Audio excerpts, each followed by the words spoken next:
बिस्मिल्लाहिर्रहमानिर्रहीम। अस्सलाम वालेकुम नादरीन, आप यूट्यूब चैनल देख रहे हैं। मैं इमरान खान हूँ। नादरीन, कोई ना कोई खिचड़ी तो पक रही है और इस्लामाबाद से ऐसी खबरें आ रही हैं कि एस्टेब्लिशमेंट और मौजूदा हुकूमत के बीच में पसे पर्दा कुछ ऐसे मामला चल रहे हैं जो दोनों के लिए थोड़ी मुश्किलात पैदा कर रहे हैं। इसकी वजह क्या हो सकती है, अभी हम स्पेकुलेशंस कर सकते हैं या अंदाजे लगा सकते हैं, लेकिन कुछ ना कुछ हो रहा है। आमिर मतीन साहब ने ऐसी बात की है, ख्वाजा आसिफ साहब के इस्तीफ़े के हवाले से खबर मार्केट के अंदर आई। गो के ख्वाजा साहब ने उसकी तरदीद की, उसके एक हिस्से की तरदीद की। पूरी खबर के बारे में ख्वाजा साहब ने कोई ख़ास बात की नहीं, लेकिन वहाँ एक ADCR गिरफ़्तार हुआ है जो RO था, यानी जिसने इलेक्शन करवाया था सियालकोट में, और उसकी गिरफ़्तारी के बाद बड़ी परेशानी है दो वज़रा को ख़ास तौर पे जिनका ताल्लुक़ सियालकोट से है। तो मुश्किलात तो उनके लिए बड़ी हैं। दूसरी जानिब एस्टेब्लिशमेंट ये शो करना चाहती है या ऐसा कुछ जाहिर कर रही है जैसे उन्हें करप्शन पे बड़ी तशवीश है और वो करप्शन को रोकना चाहते हैं, और इसी तरह कुछ लोगों को स्क्रू किया जा रहा है, टाइट किया जा रहा है। जिन लोगों को टाइट किया जा रहा है उनमें कुछ का ताल्लुक़ हुकूमती जमातों से या हुकूमत के साथ उनके ताल्लुकात हैं।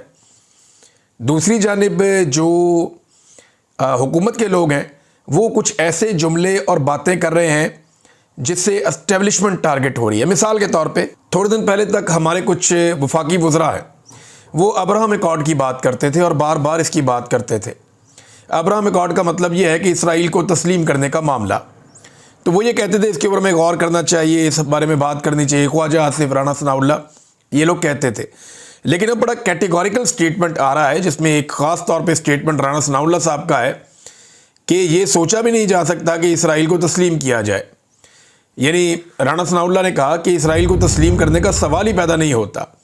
थोड़े दिन पहले ये अब्राहम अकॉर्ड की बात कर रहे थे, तो वो बातें तो एस्टेब्लिशमेंट को बहुत पसंद आ रही होगी, क्योंकि बाजवा साहब के दौर से एस्टेब्लिशमेंट की टॉप लीडरशिप ये फैसला कर रही थी कि इसराइल के बारे में पाकिस्तान में डिस्कशन की जाए और कोई रास्ता निकाला जाए कि चीज़ें डिफरेंट तरीके से हो जाए। और वो ये कहते थे मीडिया वालों को, जाएँ जाके आप इसको मीडिया में डिस्कस करें। लेकिन मीडिया ने कोई इसको ख़ास घास डाली नहीं, अपने तौर पे उन्होंने कुछ लोगों को ये कहा था। अच्छा, अब इसमें जो है वो मामला ये है कि शायद कोई रुकावट पैदा हो गई है या कोई कानूनी रुकावट है, क्योंकि मेरे कुछ दोस्त हैं इस्लामाबाद में, उन्होंने कहा कि मौजूदा जो फील्ड मार्शल आसिम मुनीर साहब हैं, इनकी मुद्दत मुलाजमत 3 साल है, और अगर इन्होंने 5 साल वाला फ़ायदा उठाना है तो उसके लिए हुकूमत को कुछ कानूनी इक़दाम करने होंगे, फिर ये 5 साल वाली ऑफ़र से फ़ायदा उठा सकेंगे। अब हुकूमत वो इकदाम करती है या नहीं करती, शायद वहां पे जाके मामला अड़ गया है। नॉर्मली एस्टेब्लिशमेंट की और हुकूमत की लड़ाई जो है वो आर्मी चीफ की एक्सटेंशन पे होती है। ज़्यादातर जो लड़ाई होती है वो आर्मी चीफ की एक्सटेंशन पे होती है। जैसे ही एक आर्मी चीफ की मुद्दत मुलाजमत पूरी होने लगती है तो वो साल लड़ाइयों का साल होता है। उस साल जो है वो कोशिश की जाती है कि हुकूमत को दबा लिया जाए, ब्लैकमेल किया जाए, ताकि हुकूमत से अपना काम करवाया जा सके। बाजवा साहब भी यही करते करते रुखसत हो गए। एक दफ़ा तो कामयाब हो गए, दूसरी मरतबा वो रुखसत हो गए और आसिम मुनीर साहब आ गए। अब आसिम मुनीर साहब के भी 3 साल मुकम्मल होने वाले हैं, तो क्या नवाज शरीफ, क्योंकि सवाल आता है नवाज शरीफ पे, क्या नवाज शरीफ ये चाहेंगे कि आसिम मुनीर साहब को एक मरतबा फिर आर्मी चीफ के लिए कंटिन्यू करवाया जाए? अब वजह यह है कि नवाज शरीफ साहब ये समझते हैं या उनके करीबी साथी ये समझते हैं कि मियाँ साहब के साथ ज़्यादती हुई है, और वो ये कहते हैं हमें तो बुलाया गया था कबूतर उड़ाने के लिए, फिर हमारे तोते उड़ा दिए गए। मियाँ साहब को तो बनना था वज़ीर आज़म, उन्होंने तो अखबारों में इश्तिहार छपवा दिए थे कि मैं वज़ीर आज़म हूँ पाकिस्तान का, लेकिन फिर उन्हें मिला क्या? भाई बन गया वज़ीर आज़म जो उनकी बात नहीं सुनता और मफामत पे चलता है। जबकि बेटी को बना दिया गया वज़ीर आला, जिसने मियाँ नवाज शरीफ साहब की सियासत को तबाह करके रख दिया। अब इस वक्त मियाँ साहब अवाम का सामना नहीं कर सकते। जिस आदमी का सारी ज़िंदगी तोती बोलता हो, यानी जिस आदमी की बड़ी ठीक ठाक शोहरत हो पाकिस्तान में और पाकिस्तान के बाहर, या मुझे ओवरसीज़ पाकिस्तानी मिलते हैं, वो कहते हैं जी हम नवाज शरीफ की एक झलक के लिए तरसा करते थे। एक दौर था, नवाज शरीफ ने एक दौर में जब कहा कर्ज उतारो मुल्क संवारो, तो हमने अपने पूरे महीने की तनख्वाहें दे दी थी और नवाज शरीफ को बहुत इस्तकबाल मिलता था बरतानिया में, यूरोप में। लेकिन अब ओवरसीज़ पाकिस्तानी मियाँ साहब को बिल्कुल पसंद नहीं करते, हत्ता कि मियाँ साहब उनका सामना भी नहीं कर पाते। तो उनकी सियासत हो गई बर्बाद, और उसके बदले में मिला क्या? बेटी को वज़ीर आला बना दिया और भाई को वज़ीर आज़म बना दिया, और दोनों ही बेइख्तियार हैं। एक SP का भी ट्रांसफ़र पोस्टिंग दोनों नहीं कर सकते, ये उनके हालात हैं। तो अब क्या नवाज शरीफ साहब ये चाहेंगे कि मौजूदा एस्टेब्लिशमेंट कंटिन्यू करे या आर्मी चीफ को एक्सटेंशन 2 साल वाली मिले? ये भी मामला हो सकता है। और कुछ ऐसी खबरें आ रही हैं कि जो एस्टेब्लिशमेंट के मंजूर नज़र कुछ वज़रा हैं, उनको जो हुकूमती वज़रा हैं उनके बीच में एक तनाव पैदा हो गया है। और अब जो एस्टेब्लिशमेंट के मंजूर नज़र वज़रा हैं वो खटकना शुरू हो गए हैं हुकूमती वज़रा को, क्योंकि हुकूमती वज़रा को 2/3 अक्सरियत मिलने के बाद वो काफ़ी तवाना महसूस कर रहे हैं और उन्हें लगता है कि अब उन्हें ब्लैकमेल नहीं किया जा सकता। लिहाजा ये एक चीज़ हो रही है। अगर किसी को अभी भी ये गलतफहमी है ना कि एस्टेब्लिशमेंट को प्रॉब्लम है करप्शन से, तो ये गलतफहमी दूर करने के लिए मैं आपको एक और चीज़ बताता हूँ। देखें, इस वक्त 2 बहुत बड़े स्कैंडल पाकिस्तान में है। एक चीनी माफिया का स्कैंडल है, बहुत बड़ा स्कैंडल है। अगर एस्टेब्लिशमेंट को थोड़ा सा भी करप्शन से प्रॉब्लम होता तो वो इस स्कैंडल की तरफ तवज्जो करते, जहां अरबों रुपया आवाम की जेब से अभी इस वक्त निकाला जा रहा है और लगातार निकाला जा रहा है। तो इस पे उनकी बिल्कुल तवज्जो नहीं है। और मैं आपको बताऊं, ये उनका काम भी नहीं है। उनका क्या लेना देना नैब के साथ, एंटी करप्शन के साथ, FIA के साथ, एहतसाब के साथ। ये तो ज़बरदस्ती पाकिस्तानी इंटेलिजेंस एजेंसीज़ ने एस्टेब्लिशमेंट के ज़रिए साया इन चीज़ों पे कंट्रोल किया हुआ है। इन इदारों को आज़ाद होना चाहिए और ये आज़ादी के साथ एहतसाब करें तो वो बेहतर है। लेकिन फिर भी मैं आपको ये कहूँगा कि अगर कोई ड्रामा आपके सामने करे कि मौजूदा मिलिट्री एस्टेब्लिशमेंट करप्शन के बहुत खिलाफ है, तो आपने सिंपल उनके सामने ये चीनी वाला स्कैंडल रख देना कि ना चीनी वाला स्कैंडल है, इस पे बता दें आप कि एस्टेब्लिशमेंट ने क्या किया। दूसरा, गंदम का एक बड़ा खौफनाक स्कैंडल है अरबों रुपए का, ये अनवारुल्लाह काकड़ साहब, उस पर क्या किया। फिर ये एक रिपोर्ट है जो हमारे बड़े अच्छे जर्नलिस्ट हैं सनाउल्लाह साहब, उन्होंने ये रिपोर्ट दी है। उन्होंने कहा कि ये आसिफ अली जरदारी और नवाज शरीफ ने और यूसुफ रज़ा गिलानी ने तो पहले ही तोशाखाना का माल धड़ल्ले से लूट लिया था, लेकिन अनवारुल हक काकड़ ने निगरान वज़ीर आज़म के आखिरी दिनों में हद ही कर दी। काबीना डिवीज़न से 2 बुलेट प्रूफ गाड़ियाँ उन्होंने उठा ली, खुद ही मंजूरी दी और ढिठाई से अब कहते हैं कि हाँ मैं इस्तेमाल कर रहा हूँ। तो अनवारुल हक काकड़ के ऊपर ये इस मामले को उठा लें। मरीम नवाज का 10 खरब वाला मामला भी है। 10 खरब की हेर फेर रिपोर्ट हुई है और बाकायदा सरकारी सतह पर रिपोर्ट हुई है, वो मामला उठा लें। तो कुल मिला के बात यह है कि एस्टेब्लिशमेंट को करप्शन से किसी किस्म का कोई प्रॉब्लम नहीं है, और जो ये सोसाइटियां कब्जे वब्जे करती हैं इससे भी कोई प्रॉब्लम नहीं है। मैं साबित कर देता हूं। अगर एस्टेब्लिशमेंट को कब्जे से प्रॉब्लम होता तो क्या DHA लोगों की ज़मीनों पर कब्जे कर रहा होता? गुजरावाला से बेशुमार मनाजिर मेरे पास मौजूद हैं। शाहिद असलम साहब की पूरी एक रिपोर्ट मौजूद है और उसमें पूरा बताया गया है, और उसके अलावा मैंने खुद इसको 2-3 दफ़ा रिपोर्ट किया है। वहाँ गुजरावाला के जो राहवाली के लोग हैं वो हमें बताते हैं कि उनके देहातों को किस तरीके से ज़रूरी ज़मीनों को DHA के लोग छीन रहे हैं, क्योंकि वो मेन बुली वार्ड में आ रहा है, बीच का एक एरिया है और ये सदियों पुराने देहात हैं, बहुत पुराने तारीखी नौइयत के। अब उनसे वो देहात, उनकी ज़मीनें छीनी जा रही हैं, उनके डेरे मसमार किए जा रहे हैं, वहाँ पुलिस की भारी नफरी ले जाई जाती है। वो जो लोग पुलिस को जाकर दरख्वास्त देते हैं कि हमारी ज़मीनों पर DHA कब्जे कर रहा है, उनको रोके, उन्हीं के खिलाफ DHA पर्चे करवा देता है बाद में। वो बेचारे लोग गिरफ्तार होते हैं, वीडियो बना बना के बताते हैं कि यार हमारी ज़मीनें छीन रहे हैं, हमारा रोज़गार छीन रहे हैं, सदियों से हमारे आबाओ अजदाद यहाँ पे ज़राई ज़मीनों के ऊपर यहाँ पे ज़राअत करते आए हैं, फसलें उगाते आए हैं, हम किसान हैं, हमसे हमारा सब कुछ छीना जा रहा है और ओने बोने लिया जा रहा है। यानी वो ये कहते हैं कि 1 करोड़ वाली जगह 20 लाख में लेते हैं हमसे और यहाँ पे कमर्शियल एरियाज़ बनाएंगे, खुद बनाएंगे यहाँ से अरबों रुपये और हमें कुछ भी नहीं देते। ये भी वो किसान बात करते हैं। तो अगर कब्ज़ा ग्रुप से नफ़रत होती एस्टेब्लिशमेंट को तो DHA कब्ज़े ना करता, नंबर 1। नंबर 2, अगर करप्शन से नफ़रत होती है एस्टेब्लिशमेंट को तो उनकी नाक के नीचे, क्योंकि अभी हुकूमत वही कर रहे हैं ना, ये चीनी स्कैंडल, ये गंदम स्कैंडल, ये 10 खरब का स्कैंडल, ये सारे स्कैंडल अभी ना आए हुए होते, बल्कि ये स्कैंडल पकड़े जा चुके होते, अभी तक बंदे अंदर होते। तो ये सिर्फ आपको दिखावा करने के लिए चीज़ें हैं, इनका हकीकत से किसी किस्म का कोई ताल्लुक नहीं है।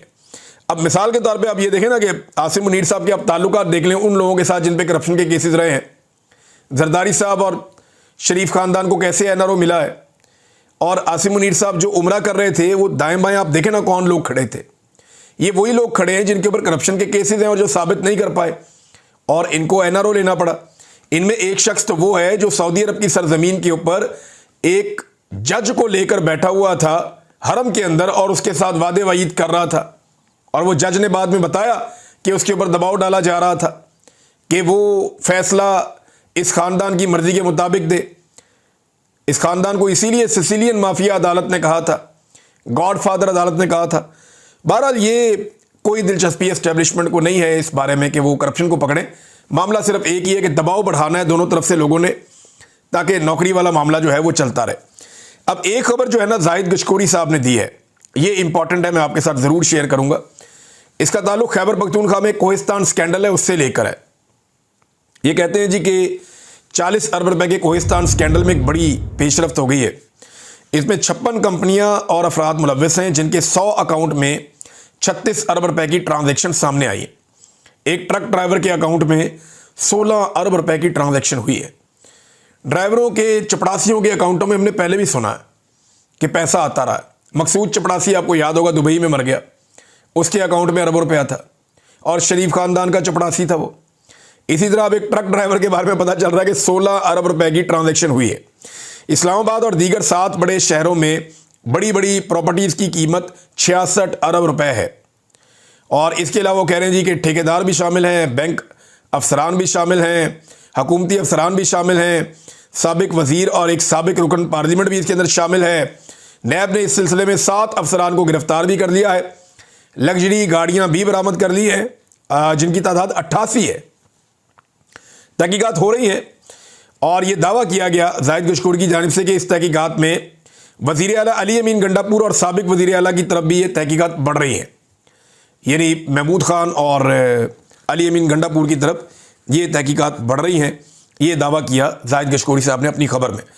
अब नाज़रीन एक और चीज़ जिसको पाकिस्तान का मीडिया डिस्कस नहीं कर रहा और वो खबर मैं आपके सामने रखता हूँ। ये खबर है सियालकोट में गिरफ्तार होने वाले ADCR के बारे में, additional deputy commissioner revenue Mohammad Iqbal. उनकी गिरफ्तारी के बाद कुछ इंकशाफात सामने आए। पुलिस ने एक मरतबा फिर उनका रिमांड ले लिया। अगर तो ख्वाजा आसिफ साहब कोई दबाव डाल रहे थे तो वो दबाव काम नहीं आया। पुलिस तफ्तीश में कुछ इंकशाफात हुए हैं, उसमें डिप्टी कमिश्नर रेवेन्यू ने ये करोड़ों रुपए की जायदाद का एतराफ़ कर लिया। ये वो बंदा है जो RO था, यानी ये आदमी रिटर्निंग ऑफिसर था सियालकोट के इलेक्शन का, और जैसा वो इलेक्शन हुआ वो आपके सामने है। रेहाना डार साहबा का इलेक्शन देख लें, बाकी इलेक्शन देख लें, सारे आपके सामने कि सियालकोट में हुआ क्या है। अब जनाब additional deputy commissioner revenue Sialkot का लैंड क्रूज़र समेत मुतअद्दिद प्लॉट्स होने का एतराफ़, के प्लाट भी है मेरे पास, लैंड क्रूज़र भी है मेरे पास, सरकारी मुलाजिम के पास कहाँ से आ गई। यानी मुझे हैरत होती है कि हमारे एक जिस आदमी की महीने की इनकम 1 करोड़ रुपया भी हो वो ऐसी ज़िंदगी नहीं गुजारता जैसी ज़िंदगी ये ब्यूरोक्रेट गुजारते हैं जिनकी चंद लाख रुपए तनख्वाह होती है, 2 लाख 1.5 लाख, मैक्सिमम 2.5 लाख हो जाएगी तनख्वाह, बहुत सारा कुछ मिला भी दें तो। लेकिन ये ऐसी ज़िंदगी गुजारते हैं, इतने पैसों में तो आप कभी लैंड क्रूज़र ख़रीद नहीं सकते, तो इतने सारे प्लॉट भी ले लेते हैं, लैंड क्रूज़र भी ले लेते हैं, प्रॉपर्टीज़ भी हो जाती हैं। इसके कमर्शियल प्लॉट भी निकल आए, दो फाइलें इसकी निकल आई कमर्शियल प्लॉट की। और वो कह रहे हैं जी अभी इससे 4 करोड़ 91 लाख 50,000 रुपये की मज़ीद बरामदगी हमने करनी है, तो इसका रिमांड उन्होंने ले लिया मोहम्मद इकबाल का। इस आदमी को जोड़ा जाता है मुख्तलिफ़ खबरों के मुताबिक ख्वाजा आसिफ साहब के साथ कि ये वहाँ जाके मामला जुड़ता है और ख्वाजा आसिफ साहब को इस मामले पे बहुत तकलीफ़ है या उन्हें बुरा लगता है। अब नाज़रीन मैं DHA की बात कर रहा था, तो एक चीज़ मैं आपको और बताता हूँ कि मुल्तान में जब DHA की प्लॉटिंग हो रही थी तो बहुत सारे आमों के पेड़ या बागात काट दिए गए थे। ये बड़ा अफसोसनाक वाक़या था। जिन लोगों को ये ठेका मिला था जो काट रहे थे, उन्होंने मेरे साथ ये इन्फॉर्मेशन शेयर की थी और मुझे बड़ी तकलीफ़ हुई थी, क्योंकि मैं दरख्त लगाने का काम करता हूँ। मैं हर साल पंजाब में, खैबर पख्तूनख्वा में दोस्तों के साथ मिलकर हम बहुत सारे दरख्त लगाते हैं, डोनेट भी करते हैं। और मुझे इस बात का आइडिया है कि जितने पाकिस्तान में आप दरख्त लगाएंगे उतने कम है। आपको हर हाल में पाकिस्तान को हरा भरा करना है, वरना एक बहुत बड़ी मुसीबत आपके सर पे खड़ी है और आप तबाही के दहाने पे हैं, जो क्लाइमेट चेंज का मसला है। तो इसमें उसको रोकने का एक तरीका ये भी है कि आप मैक्सिमम प्लांटेशन करें, एक तरीका ये है। बाकी और भी बहुत सारे मल्टीपल रीजंस हैं जिन पे पाकिस्तान को काम करना होगा। लेकिन आप एक चीज़ पे गौर करें ना कि DHA को कभी किसी ने कोई एहतसाब किया नहीं।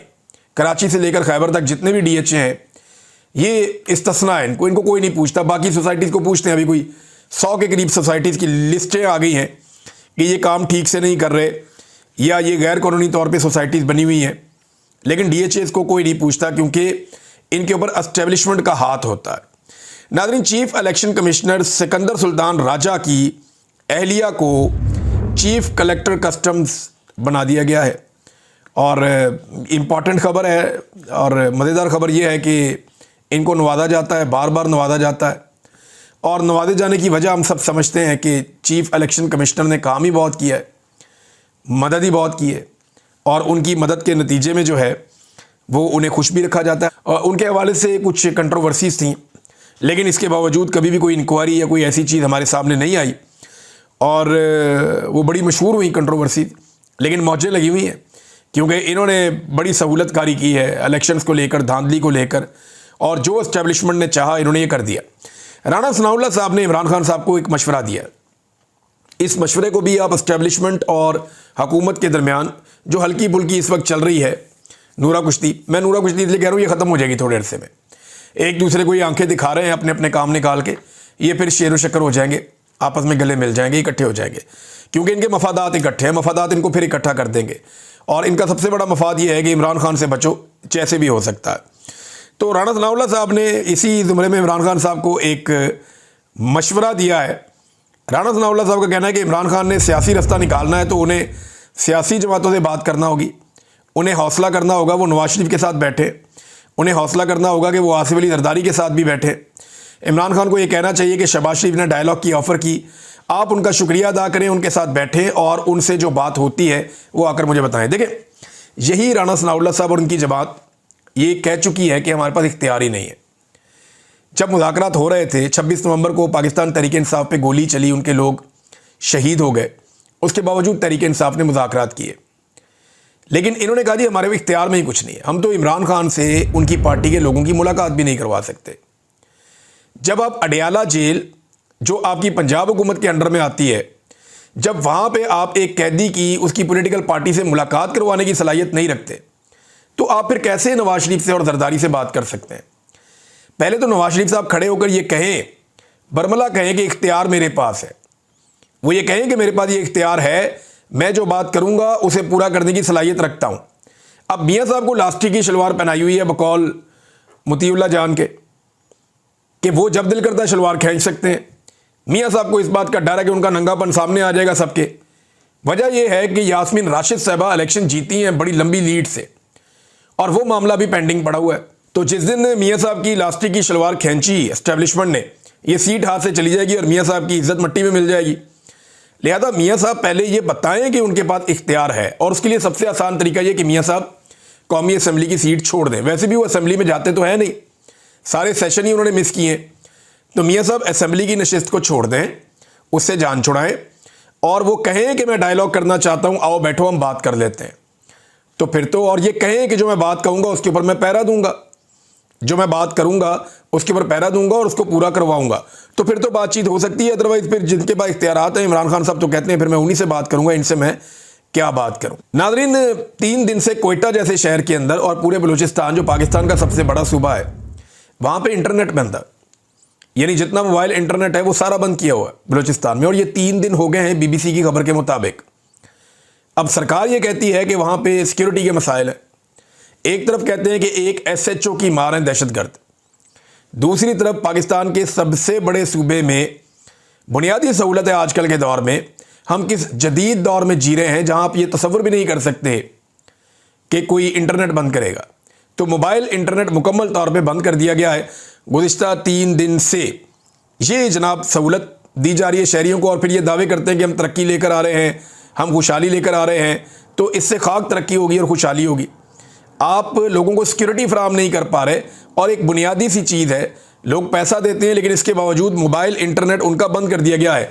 देखिए, नौजवानों की आवाज़ बंद करने से आपको कुछ हासिल नहीं होगा। मैं एस्टेब्लिशमेंट को साफ साफ कह रहा हूँ, आपको नौजवानों के साथ बैठना पड़ेगा, उनकी आवाज़ कुचलने की बजाय उनकी बात आपको सुननी पड़ेगी। और अगर आप नहीं सुनेंगे तो आप जितने मर्जी वादे कर लें, दावे कर लें, ये वादे और दावे ही रह जाएंगे। इन पे ना कोई भरोसा करेगा और ना इनसे कोई फ़र्क पड़ेगा।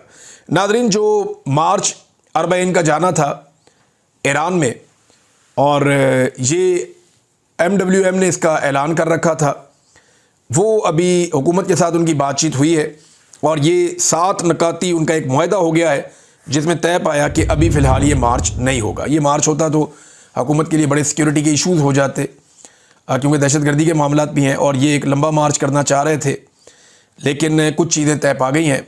मैं उम्मीद करता हूँ कि हुकूमत होश के नाखून लेगी और जो वादे उन्होंने किए हैं MWM से, वो वादे पूरे करेगी ताकि मार्च तक नौबत ना जाए और खुश असलूबी से ये मसला हल हो जाए। और दहशतगर्दी जितनी जल्दी होता है उसको कंट्रोल करें, और कंट्रोल करने का रास्ता फिर वही है, अवाम के साथ बैठें, अवामी हमायत हासिल करें, जबरी तौर पे इंसानों को गुमशुदा करना बंद करें, कानून और इंसाफ के मुताबिक चलें और जिसका जो मैंडेट है वो उसको दिया जाए। ये मुल्क आगे बढ़ जाएगा। अगर कब्जागिरी की और रस्सागिरी की पॉलिसी से मुल्क चलाना है तो इस तरह तो एक दुकान नहीं चलती, तो मुल्क क्या चलेगा। अब तक के लिए इतना ही। अपना ख्याल रखिएगा, अपने इस चैनल का भी। अल्लाह हाफिज़।